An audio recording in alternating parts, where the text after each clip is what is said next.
ନୟାଗଡ଼ ଜିଲ୍ଲାର ଶରଣକୂଳରେ କିପରି ଲଡୁକେଶର ବା ଲଡୁ ବାବା ଆବିର୍ଭାବ ହେଲେ ଚାଲନ୍ତୁ ଜାଣିବା।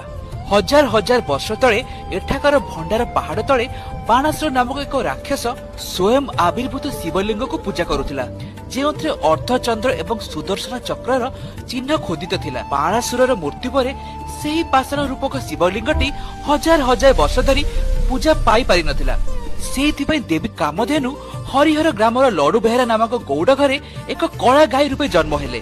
ସେଇ କଳା ଗାଈଟି ସବୁଦିନେ ଯାଇ ସେହି ଶିବଲିଙ୍ଗ ଉପରେ ଉତ୍ତର ମୁହାଁ ହୋଇ ଦୈନିକ କ୍ଷୀର ଅଭିଷେକ କରି ଆସୁଥିଲା। ତେଣୁ ଯେତେବେଳେ ବି ଲଡୁ ବେହେରା ସେ କଳା ଗାଈର କ୍ଷୀର ଦଉଥିଲା, ତାର କ୍ଷୀର ବାହାରୁ ହିଁ ନଥିଲା। ଆରେ ମୁଁ ଲକ୍ଷ୍ୟ କରୁଛି ଏଇ ଗାଈଟା ବହୁତ ଦିନ ହେଲା କ୍ଷୀର ଜମା ଦଉନି, କିଏ ଗୋଟେ ଏହାର କ୍ଷୀର ନିଶ୍ଚୟ ଚୋରି କରୁଛି। ଯାଉଛି ଏଇ ଗାଈର ପିଛା କରିକି ଦେଖିବି। ତାପରେ ଲଡୁ ବେହେରା ସେ ଗାଈର ପିଛା କରିଥିଲା ଏବଂ ଗାଈଟି ନୀତିଦିନ ପରି ଯାଇକି ସେ ପଥର ଉପରେ କ୍ଷୀର ଅଭିଷେକ କରିଥିଲା।